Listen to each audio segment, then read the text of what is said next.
Então, vamos lá, da entrada no Levítico, né? O terceiro livro da Bíblia, de autoria de Moisés, né? O livro de Levítico é o terceiro livro da escritura hebraica do Antigo Testamento, atribuído a Moisés.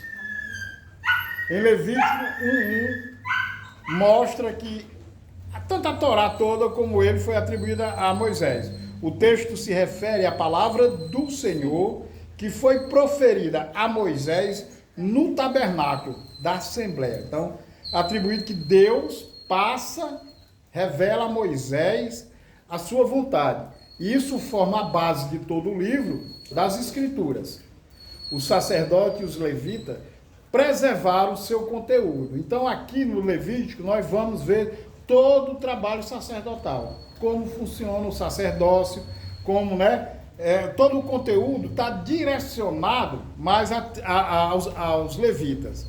Em mais de 50 pontos, em seus 27 capítulos, o livro de Levítico afirma compor-se das palavras que Deus dirigiu a Moisés.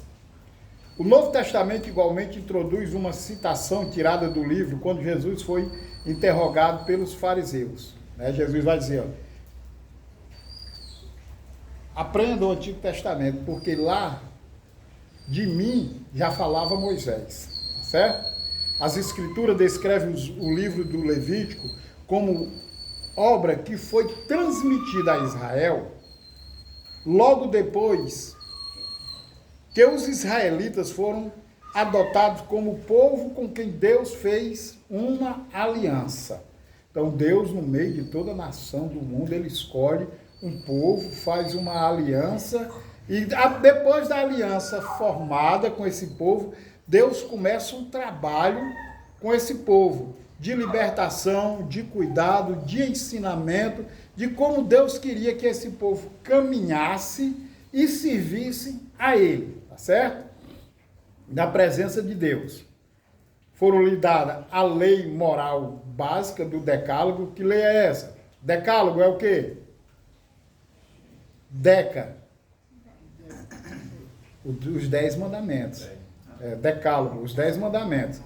A presença de Deus para servir de guia para a vida e a adoração perante Ele. Então, os 10 mandamentos, os 5 primeiros nós vimos que é direcionado de como o homem se apresentar a Deus, se dirigir a Deus e ter Deus como o centro da sua vida, e as outras de como o homem usar no seu dia a dia como leis civis em relação aos outros homens, tá certo?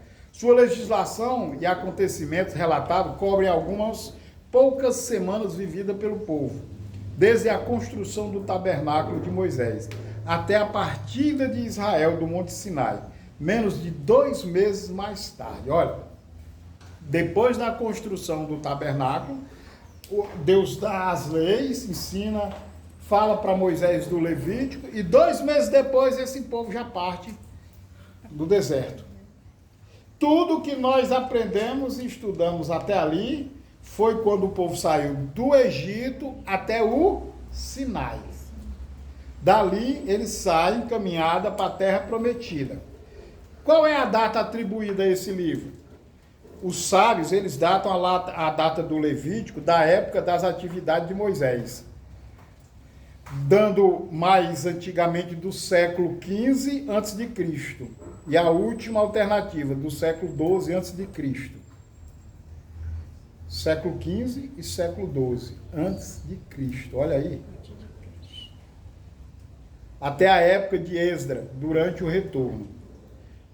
Nós vamos ver aqui que Levítico ele vai cobrir dessa época até o retorno do povo que estava no cativeiro babilônico, quando volta, com o sacerdote Esdras.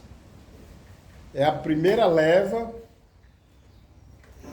Então, até aí vai falar o Levítico. A aceitação da autoria mosaica para o Levítico dataria sua escrita por volta de 1445 antes de Cristo, olha aí. Muito tempo antes de Cristo. 1445 anos. Faltava quanto tempo para Cristo nascer? Ninguém é bom em matemática, é isso? Espera. Espera, tá mais esperando. Se a gente dá essa praxe, tá. Matemática. Lá em casa, aquele que reza. Gente, faltava 1445 anos. Porque era contando de trás para frente. Quando chega em Jesus, já era. Começa de novo. Peguei vocês. Peguei o César. Tá certo? Lei moral, lei básica, para servir de guia para a vida e adoração perante ele. Sua legislação e acontecimento relatado cobre algumas poucas semanas. Isso aí eu já disse para vocês. Em 1445 a.C., o livro descreve um sistema de sacrifício, louvor, que precede a época de Esdras e relembra a instituição dos sistemas de sacrifício. O livro contém pouca informação histórica que forneceria uma data exata. Gente, a Bíblia nunca vai dar data exata. E isso é coisa de Deus. Tipo da avó. Não vai dar data exata para que a ciência não venha comparar as coisas. Deus é Deus. Então você vai ver, quando o povo volta do exílio com Esdras, o que é que acontece? Eles encontram esse livro que estava perdido, olha aí. E Esdras lê o livro, a Bíblia diz que ele passou o dia inteiro, do nascer do sol ao pôr do sol, o povo todo em pé e ele lendo o livro e ensinando. E a partir daquele momento, o livro da lei volta a ser a base para aquele povo, que eles tinham esquecido no deserto, tinham se perdido, já não estavam mais circuncidando, já não estavam mais obedecendo o que Deus estava mandando, por isso que eles foram levados para o exílio. Desobediência total. Quando o homem se afasta das demandas, daquilo que Deus manda ele fazer, a tendência é que ele caia no ostracismo, caia no esquecimento e no erro. Como é que nós vamos ver? Quando a gente começa a não obedecer mais a palavra de Deus, aquilo que a Bíblia ensina, a vida da gente cai aonde? No afastamento de Deus. Essa é a responsabilidade que hoje ela foi esquecida. Como assim, pastor? É de que não se ensinam mais a palavra de Deus, para que o povo caminhe segundo o que a Bíblia está dizendo. Que o homem, hoje o povo acha que o homem pode fazer a vida dele e tal, quando der certo ele volta para a presença do Senhor. Não é assim. Ou eu obedeço e caminho segundo aquilo que Deus deixou e é a Bíblia para nós, ou a minha vida vai cair no abismo. Está entendendo? Contexto histórico. A teologia do livro de Levítico liga a ideia de santidade e da vida cotidiana. Gente, a nossa vida cotidiana, né? O Antônio hoje está aposentado, está em casa, botando a galinha no lixo, né?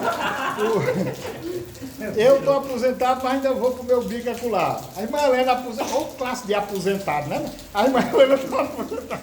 Eu vou sair em casa mesmo. Mas o nosso cotidiano não nos dá direito, gente, de fugir da santidade, dá? Quer dizer que eu só sou santo quando eu estou na igreja? A santidade tem que ser na minha vida, dica, todo momento. É no meu trabalho, é onde eu estiver, na minha casa. A santidade, a nossa fé, ela vem de glória em glória. A santidade é uma caminhada. Então, todo dia nós temos que buscar essa santidade para a nossa vida. E como é que eu busco isso, Terezinha? É obedecendo o que diz a palavra de Deus. Mas se tu não sabe o que diz a palavra de Deus, tu escuta um bocado de coisa que não tem nada a ver com o que a Bíblia está ensinando. Você acha que aquilo que estão te dizendo é certo, não é? Você não lê, você não estuda, você não medita. E você tem a certeza, porque o cara é pastor, ele sabe. Não é? É a mesma coisa da gente se consultar e dizer, não, mas era um médico. Mas é que o médico não fez nem a prova lá. Gente, é complicado. Ela vai além do assunto de sacrifício, embora o cerimonial de sacrifício e a obra do sacerdote seja explicado com grande cuidado. Nós vamos ver, tem sido explicado isso, que a obra, né, o sacrifício, foram tudo explicado com cuidado. O conceito de santidade afeta não somente o relacionamento que cada indivíduo tem com Deus, mas também o relacionamento de amor e respeito de cada pessoa deve ter com o seu próximo. Então, a santidade, ela vai nos mostrar não só o nosso relacionamento com Deus, mas também com o próximo. Gente, você pode achar que uma pessoa que se diz santa, é santarrão dentro da igreja, mas trata os outros errado, mal, com ignorância. Existe santidade na vida dessa pessoa? Não. Porque se eu tenho santidade para com o meu Deus, eu tenho que ter santidade para com o Fernando, para com a Adri, para com as pessoas. Por quê? Porque a santidade de Deus que está agindo em mim. Se não está, Terezinha, eu vou tratar o povo diferente.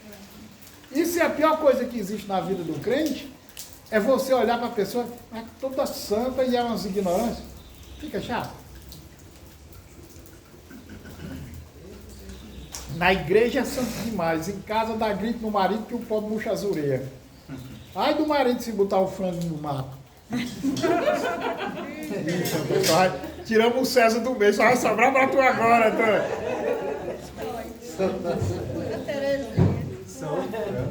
Então a Bíblia fala muito. Gente, veja a profecia, mas julgue o profeta. Ou você chega para mim, Deus vai fazer isso, isso e isso na tua vida. Amém, irmão. Quando aconteceu, eu sei que Deus fez. Mas vamos olhar a vida desse cara que está dizendo isso. Como é que o cara é um profeta usado para mim com a vida toda desmantelada? É como uma pessoa que é santarrão aqui e tu vê que é só porque está na frente dos outros. Quando vira as costas,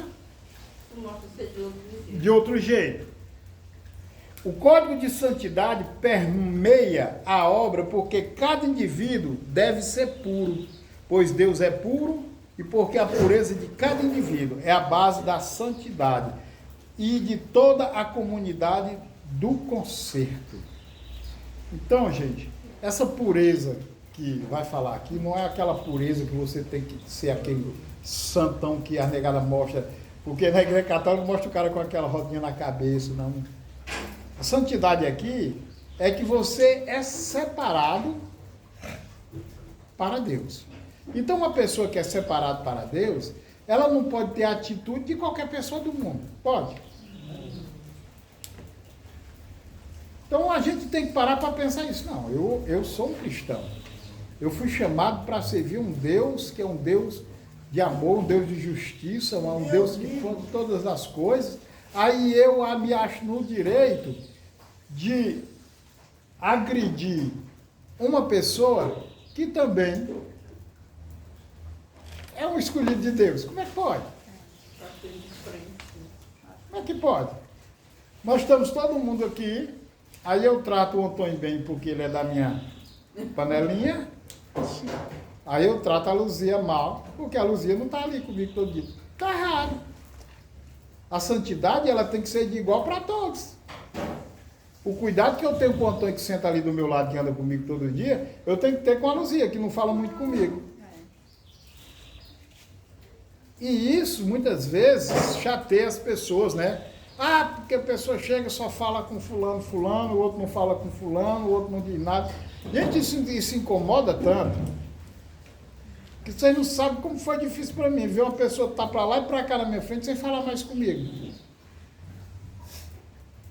Dentro da igreja? Sim, foi aqui. Dentro da igreja? Sim. Ele estava dentro da igreja? Dentro da igreja. Mas Já pensou assim? E não era irmão, não, era pastor. Mas não é certo não. Não é, mas estava acontecendo. Porque se ele era pastor, ele não tinha que estar dando uma coisa não. Estava acontecendo. Falei para todo mundo, expliquei a situação, tentei reconciliação, não quis. Ainda saiu dizendo que eu era o responsável. Outra coisa, mas se eu dessa igreja, eu não falo de nada. Eu fui o responsável e apanhei muito. O Antônio viu ele dizendo ali, foi? Mas já apanhou demais. Eu não sabia não. Aconteceu muita coisa. Estava acontecendo muita coisa aqui que eu estava sentindo, mas não. Não, mas estava, e estava difícil. E tudo, o culpado era eu. E não estava sendo fácil. Mas a santidade não pode existir desse jeito, Terezinha. Eu não posso O nosso Deus faz acepção? E como é que eu faço, Terezinha? Aí eu tenho santidade com Deus e não tenho contigo, que é uma criatura, que é uma filha de Deus também. Como é que nós vamos viver numa comunidade onde eu escolho pessoas que podem ser abençoadas e pessoas que não podem?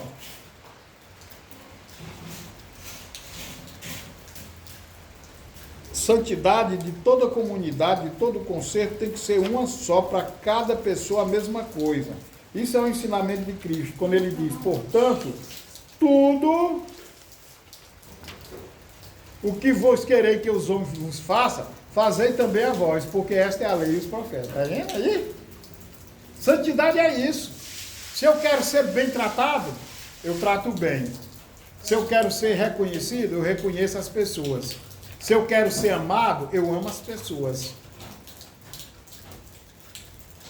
Jesus disse, só faça com os outros aquilo que você quer que faça com você, que é o amar o próximo como a si mesmo.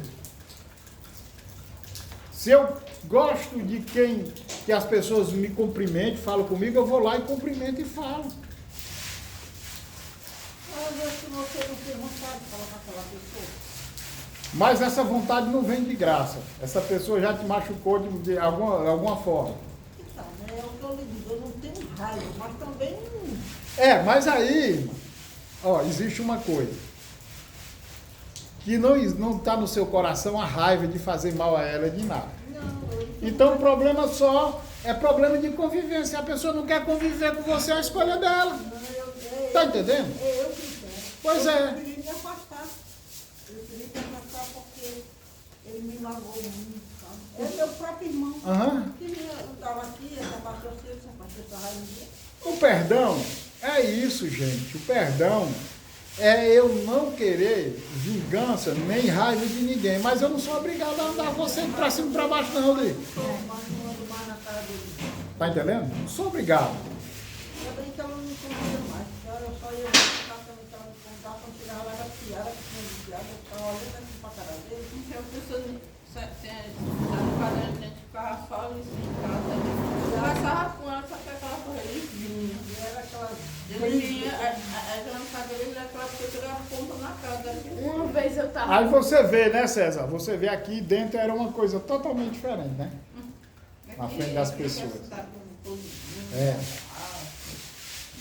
Tá entendendo? Aí pode enganar quem? Pode enganar quem não conhece. Mas não engana a Deus e nem engana quem está perto dele. Não engana. Amarás ao teu próximo como a ti mesmo. Conforme é indicado no seu nome, Levíticos, esse terceiro livro de Moisés, salienta a função do sacerdote de Israel, aqueles membros da tribo de Levi, que Deus escolheu para servir no santuário. Aqui nós vamos ver Deus entregando, olha, não tem como o homem de Deus, ele servir a Deus de qualquer jeito e dizer que não sabe. Porque ele tem um Levítico que foi entregado para esse povo no Antigo Testamento. Amém? Amém. Mas quando você lê, olha, presta atenção ao que eu estou dizendo para vocês. Hebreus, confronta com ele aqui. Você vai entender tudinho. Hebreus vai falar de como servir na graça, fazendo uma comparação com servir na lei. Por isso que eu estou dizendo para vocês, nós estamos aprendendo aqui a base que foi dada àquele povo que Deus escolheu. Mas quando chegar na gente na época da graça, nós vamos entender melhor o que Deus está falando, porque a gente sabe como ele falou para eles lá. A mudança que houve é que aquele que pagou. Se Jesus não paga o preço, nós estávamos vivendo aqui do mesmo jeito, na lei, sendo fulminado, sendo estourado na hora da desobediência. O negócio estava sério, não estava? Oh, Jesus! Muitos cristãos, por causa disso, imaginam que Levítico é uma espécie de manual técnico que fornecia orientação aos sacerdotes antigos para o detalhe de cerimônias que não são mais observadas pelo povo de Deus. Em resultado disso, o livro de Levítico é atualmente a porção menos apreciada do Pentateuco. Na realidade, porém, sua mensagem era originalmente dirigida a todos os crentes. Hoje nós vamos ver muitos pastores, muitas congregações que já colocaram de lado o Antigo Testamento. Nem utilizam mais. Mas eu acho que esses pastores que fazem isso é porque eles nunca leram o Antigo, nunca aprenderam nada. Eles têm dificuldade de entender as leis, de entender como Deus trabalhou com aquele povo, aí parte logo dali para frente. Mas eu preciso entender o que Deus quis dizer para aquele povo, até a graça chegar na minha vida. Por quê? Aquele povo tinha um sacerdote e teve Jesus para pagar o preço. Agora, Terezinha, o preço é eu que tenho que pagar. Eu preciso conhecer. Porque se eu não conhecer, é eu que vou dar conta. Jesus, quando ele voltar agora, ele vai voltar para fazer justiça. Quando ele veio a primeira vez, ele veio como um cordeiro. Quando ele vier agora, é como um leão. Ele vem para destruir tudo. Não se engane, não. Ele vem para fazer justiça. Vem com a espada na mão. Então, naquela época, na época desse povo aqui, teve uma oportunidade. Nós não vamos ter essa oportunidade, é agora. Porque quando ele voltar, não, me dê mais uns 2 dias aí para eu resolver. Não vai ter mais 2 dias. Está entendendo? Vamos lá. Em resultado disso, o livro de Levítico ele é um pouco jogado de lado, né, no Pentateuco. Na realidade, porém, na sua mensagem, era originalmente dirigida a todos os crentes. As suas verdades continuam revestidas de significação primária para o povo de Deus, pois o livro de Levítico constitui a primeira revelação detalhada acerca do vigoroso tema do grande livro como um todo, a saber, do modo pelo qual Deus restaura a si mesmo homens perdidos. Olha aí. Ali Deus já estava mostrando que diante do sacrifício, diante das atitudes, Deus começou a restaurar vários homens. E quando eu aprendo lá como Deus agia, eu vou ter que entender que a responsabilidade hoje é maior. Através da graça na minha vida. Que agora é eu que tenho que tomar atitude.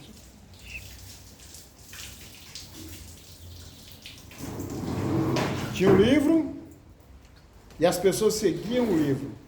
Mas tinha a diferença que o sacerdote lia e ensinava o livro. A diferença hoje é que nós temos pouca gente que ensina o livro. Que ensina o evangelho. Muitas pessoas estão à deriva, andando para um lado para o outro, dentro de igrejas, sem noção, achando que ser cristão, que servir a Deus, é aquelas conveniências que ensinam na igreja. Participar disso, participar daquilo, participar... O que o Evangelho ensina, Luzia, Evangelho é mudança de vida, é transformação. Luzia, se o Evangelho não transformou a tua vida, tu continua sendo a mesma Luzia antes de conhecer Jesus, está errado. Olha, você vê dentro da igreja, e você olha, pessoas que se diz crente, agindo da mesma maneira que agia, esse Evangelho não está fazendo resultado na vida dela, ela tem que entender que ela não nasceu de novo. Só se nasce de novo quando uma nova vida nasce na vida da pessoa. Não é só porque eu faço parte de uma igreja, porque eu faço parte, eu disse as águas, e agora está tudo... Está não. Se não houve mudança, se não houve transformação, e quem é que vê a mudança? Sou eu mesmo? Luzia, na minha vida não vale. O meu testemunho não vale, tem que ser o seu, através da minha vida. Eu dizia, agora eu sou um cara, não bebo, não fumo, eu sou um crente, tal. Aí o Fernando diz, crente fajuto. Eu dei um negócio do requebrado, né, irmão? Aí o Fernando diz, o crente fajuto. Agora, quando o Fernando olha para mim e diz assim, conheci, aí não valia nada. Aí não prestava para nada. Mas hoje é um homem de Deus. Hoje o que ele faz dá gosto de ver. Aí é que vale. Mas o meu testemunho mesmo, eu vou te falar bem de mim, não vou não? Ora, mas tem que alguém dizer, rapaz, o Antônio, mas não conheço mais não, porque o Antônio, rapaz, é um esporão, dava coisa até no vento. Então agora é um calmo, tá igual Moisés, manso. Aí é que as pessoas estão reconhecendo a mudança. Agora ele dizer, não sou mais assim não vale nada. Porque, pastor, nós estávamos lá em casa, né? O Antônio teve uma mudança muito grande. Ele era muito, porque a situação de Gabriel, meu Deus, agora sim, velho. Logo no início do nosso casamento. Só que agora, depois que ele veio para a igreja, ele melhorou assim, 60%, 70%. Palavrão, pastor, de 10 palavras que ele falava, todas 10 eram palavrão. Não dava mais, eu ontem. Se ele fosse pregar um prego, e o prego errado, pegasse o dedo, glória a Deus, não era. Não, e de vez em quando eu olho, eu estou dando um pipoco. De vez em quando eu ainda dou um pipoco. Eu nem menti para ficar preto. Agora ainda não fui me convertir no trânsito. Se o cara me der um tranco, eu chamo logo ele de feio.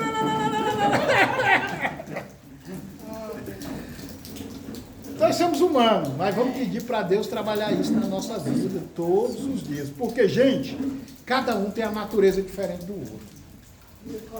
E o coração. Porque, ó, o Antônio veio de uma família, eu vim de outra. Ó, a família que eu vim, meu pai foi criado sem conhecer pai, foi criado no meio do mundo, a minha mãe não conheceu a mãe dela, os dois se juntaram ali, formaram uma família. Meu pai era aquele cara, ó, não leve desaforo para casa, não apanhe de ninguém, e era então eu fui criado para não comer partido de ninguém. Já diferente dela. Tá entendendo? Aí, isso, ainda vou ser militar, irmã. Aí o negócio acolchou mais ainda. Aí é que a Penha cantava. E tudo isso vai sendo trabalhado é de fé em fé, é de glória em glória. Ninguém pode dizer que de uma hora para outra você não tem como. A nossa natureza, né, Antônio? A natureza pecaminosa, que de muitos anos. E genética. Não vamos esquecer da genética, não. Nós herdamos isso do nosso sangue. Meu sogro aqui diz assim, tem jeito não, mas aí é o sangue. Né, mas teu pai tu diz, é o sangue. O pessoal diz, é o sangue do povo. E a família do povo lá não era respeitada, hein? Eu já disse para vocês aqui uma vez, que eu briguei com um colega no meio da rua.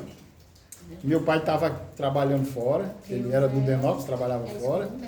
E menino briga, mas no outro dia estão brincando junto. Eu briguei, nesse dia eu levei umas pancadas, porque o irmão do menino estava no meio, me segurou. Ele chegou quase 2 meses depois, foram dizer para ele bebendo, que eu tinha brigado e o menino tinha batido em mim, porque o outro estava segurando. Ele foi lá em casa me buscar, para eu ir dar no menino, eu já amigo do menino. Eu tive que brigar com o menino no meio da rua, sem ter mais com raiva do menino, nem o menino com raiva de mim, porque ele diz, vai lá, desconte. Era desse jeito não? Ele comprava briga de todo mundo. Se ele visse um cara brigando com a mulher, ele se metia, brigando com o menino, sem ter nada a ver com ele. Gosto de briga.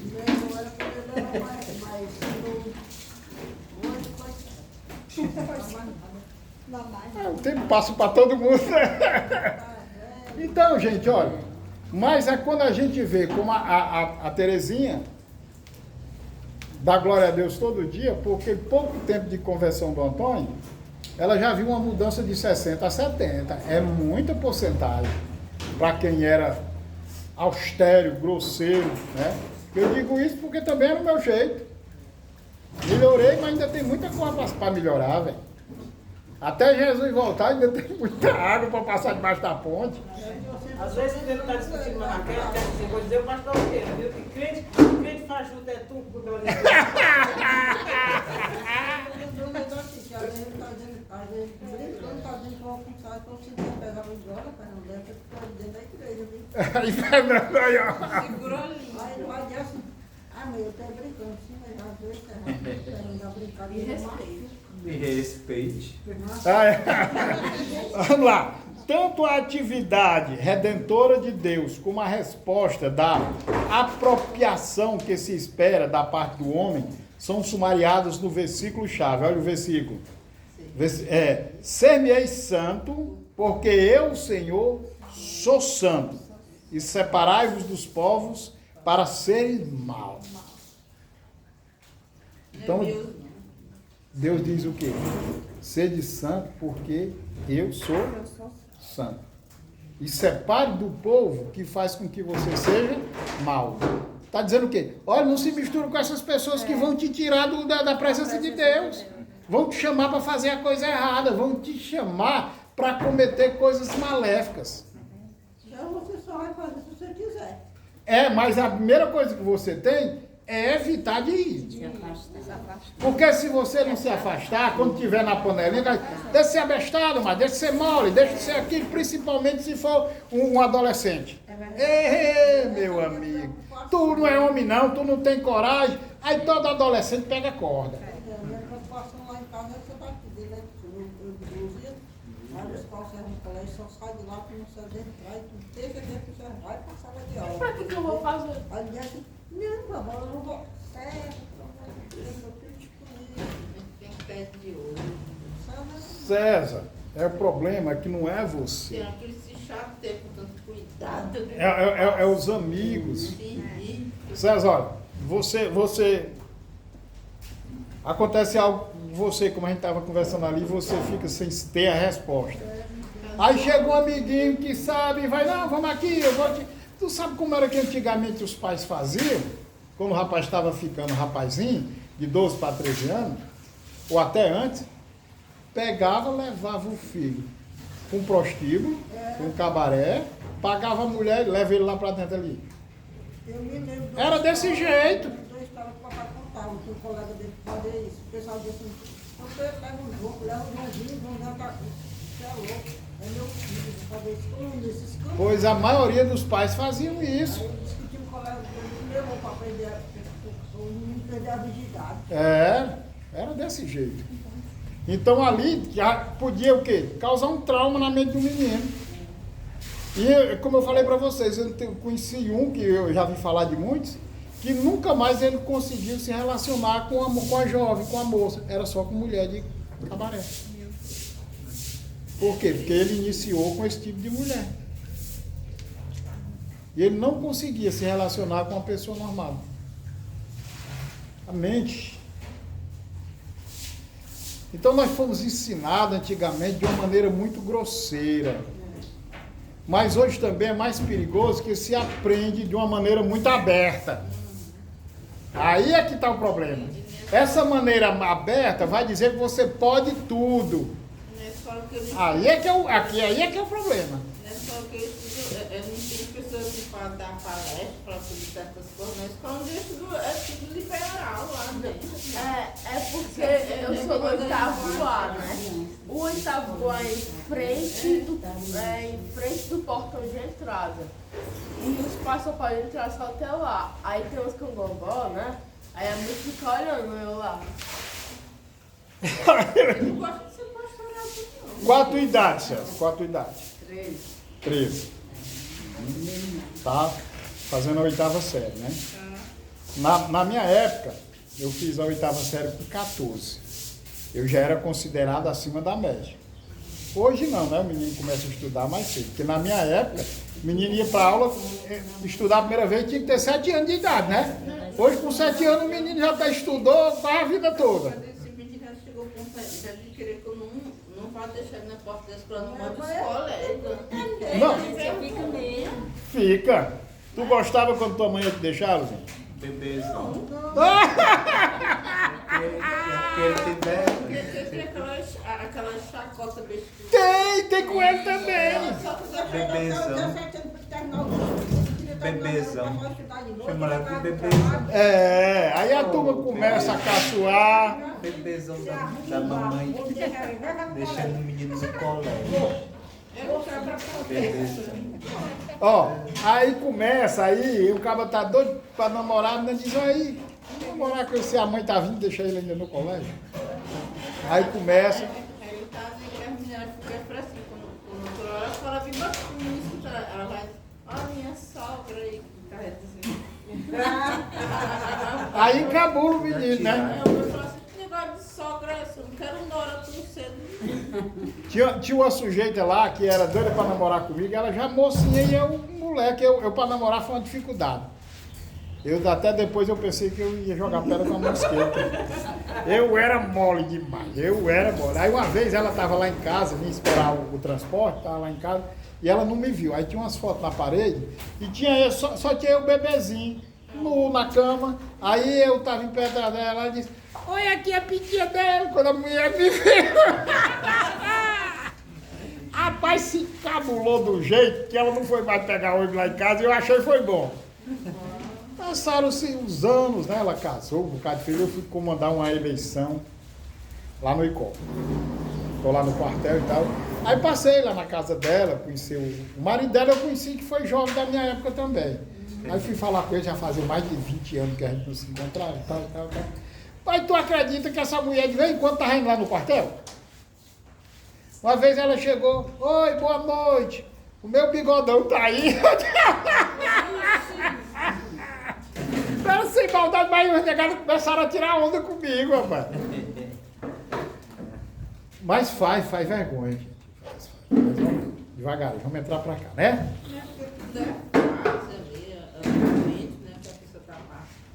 Pois é, você não gostou, ele também não gosta. Tem todo aquele negócio, né? Eu pergunto logo, tu gostou? Não gostava não, mas também não gosta. Então você vai ver que o que é que o versículo, sede santo porque eu, o Senhor, sou santo, né? As pessoas repetem muito isso de uma maneira, sede santo como eu sou santo. Não tem condição. Ninguém pode ser santo como Deus. Tem como ser, né? Mas aí a gente vê pastor aí soltando isso de uma hora para outra, que acho que ele nem leu direito. É como eu. E nem como Deus tem como, que a gente vai crescendo dia a dia. Tá certo? Características e tema. Nenhum outro livro no Antigo Testamento representa um desafio maior ao leitor moderno do que o Levítico, sendo necessário um pouco de imaginação para visualizar o quadro das cerimônias, dos rituais que formam a maior parte desse livro.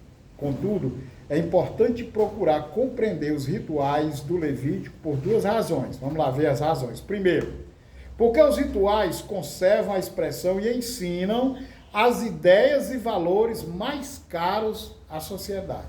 Então a gente tem que procurar entender como era que o livro ensinava para que as pessoas agissem em sociedade entre um e outro e entre eles e Deus.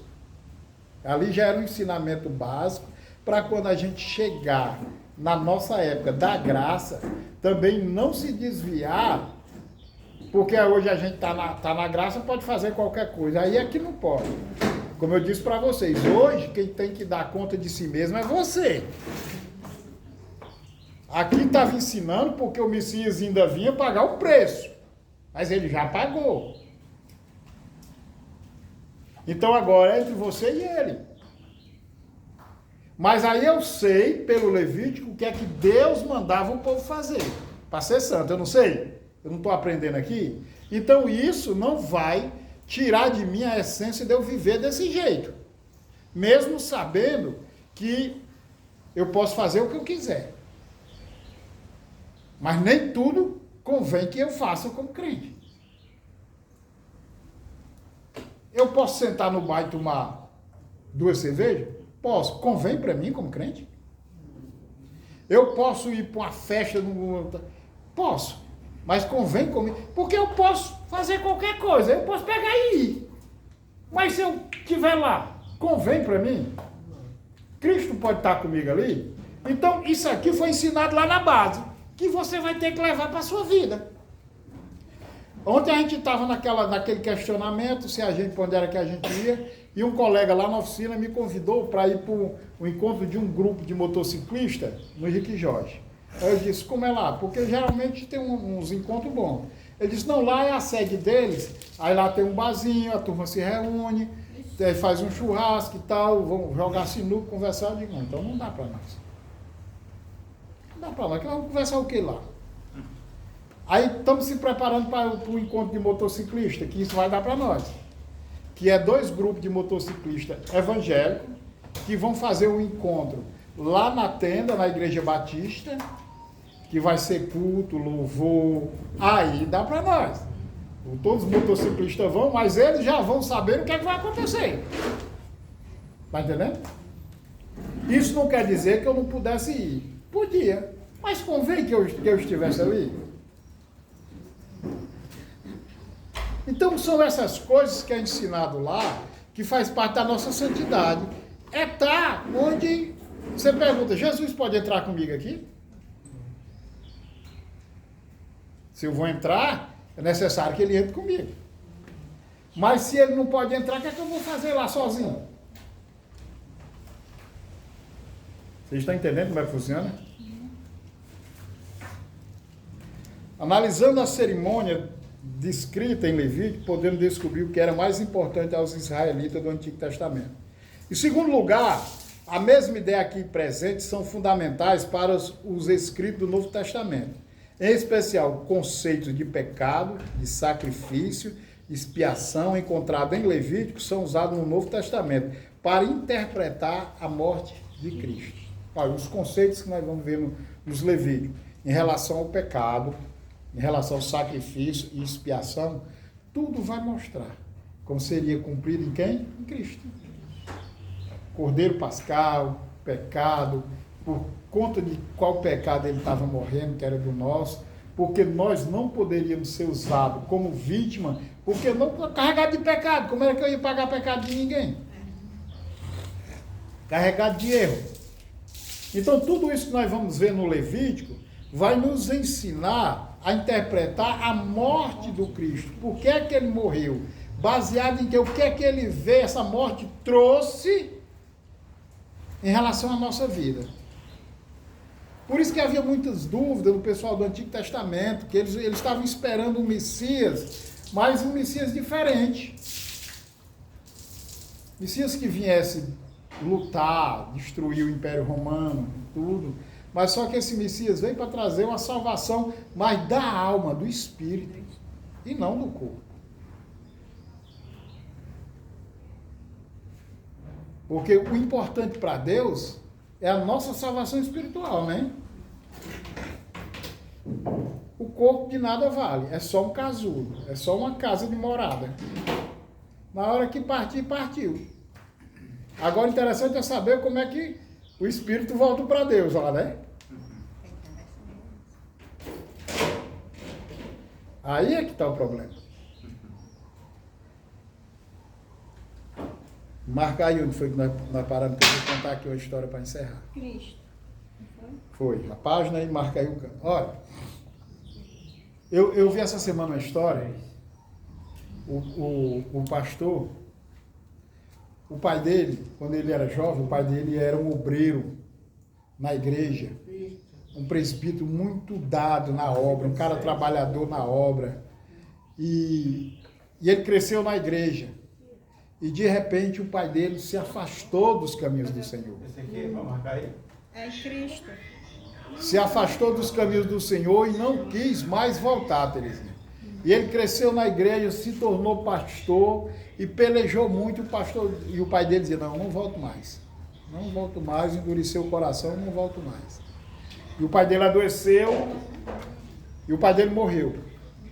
Diz que esse pastor ficou tão arrasado. E ele ficava perguntando: Deus, para onde foi meu pai? Deus, para onde foi meu pai?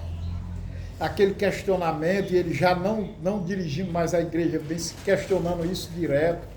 Diz que uma vez ele tirou uma semana de jejum e oração, e a oração dele, ele só disse: Deus, onde é que está meu pai? Diz que uma vez ele estava no quarto dele em oração, de repente ele sentiu a presença, 2 anjos chegaram na presença dele. Um pegou no braço direito e outro pegou no braço esquerdo. E ali o espírito saiu do corpo. E ele disse que os anjos disseram: vamos, vem e vê. Ele tinha perguntado tanto. Disse que esse anjo voou com ele, só que ele não voava para cima, voava para baixo. Voava para baixo, ele disse que foi um voo demorado. e de repente eles pararam num canto que tinha um portão muito grande. O portão se abriu, os anjos ficaram fora e disse, vai. E ele disse que ali ele entrava tudo escuro, muito escuro, que ele não conseguia ver nada, um corredor escuro, e ele escutando gritos, gritos mais horríveis, uns gritos. E ele disse que no meio daquele, eu fico todo arrupiado, no meio daqueles gritos, ele escutou o grito do pai dele. Ele escutou o grito do pai dele. E ele foi na direção do grito, porque conheceu o grito do pai dele, e ele chegou e olhou no portão. O portão tinha umas grades assim, e ele viu o pai dele amarrado em correntes, no meio do fogo, gritando no sofrimento. Ele disse que o pai dele olha para ele e diz, meu filho, você veio me buscar, mas eu não posso mais sair daqui. E na mesma hora os anjos gritam lá, volta! Porque, né, o sentimento dele de ficar lá, tá, volta. Ele disse que voltou, quando ele voltou o portão se fechou, os anjos pegaram, voo subindo com ele. Aí foi quando ele sentiu voltando pro corpo. E ele disse que naquele momento, de tanto ele perguntar onde é que estava meu pai, Deus levou ele para ver onde é que estava o pai dele. Que tinha se afastado, em nome de Deus, tinha se afastado da presença de Deus. E não se sabe mais daí para frente como foi o ministério desse homem. Porque ele foi abalado, impactado com o que ele viu. Está entendendo? Eu acredito até que ele sabia por ser o pastor, né? Mas havia aquela necessidade por ser pai dele, de Deus ter agido. Mas, gente, não tem ação, porque Deus é amor, mas Ele é justiça. Aquilo que nós cometemos, nós vamos pagar por aquilo. Não é porque Deus é ruim, não. É porque a lei dele diz que é assim, e ela tem que ser do jeito que Ele disse. Tem que cumprir o que Ele disse. Vocês estão entendendo? Tudo que a gente faz, a gente tem um preço para pagar. Então, paga aqui mesmo. Ou então quando morre com a salvação. Tá certo? A minha mãe cansou de dizer isso. Ela dizia isso que tudo que a pessoa faz nesse mundo, seja com uma boa, seja com uma ruim, você tem um preço a pagar. Então a gente deve ter cuidado com a nossa vida, com a nossa caminhada, com a santidade. Nós não vamos ser esse santo que a negada espera que a gente seja, não. Mas a gente está lutando todo dia, né, Terezinha? Todo dia. Porque é de fé em fé, de glória em glória. E pedindo para quando o Senhor voltar, que a gente não esteja debaixo da espada dele, mas do lado dele. Às vezes que nós passamos alguma coisa assim que eu vejo que está errado, aí aquele negócio. Ai meu Deus, não sei. O Espírito Santo incomoda logo, né? Porque antigamente não incomodava. Antigamente não trazia temor, irmã. Trazia medo. Por isso que a gente dizia, eu só tenho medo dos castigos de Deus, né? Dizia isso. Então, eu só dizer isso lá em casa. Mas eu tenho que ter temor, porque eu sei que o castigo não é Deus que quer para mim, mas é a sua justiça. Eu já passei. Ela vai chegar. Eu já sentia muito disso. Ninguém colhe aquilo que não planta, não. Você plantou, você colhe aquilo que você planta, e colhe em dobro.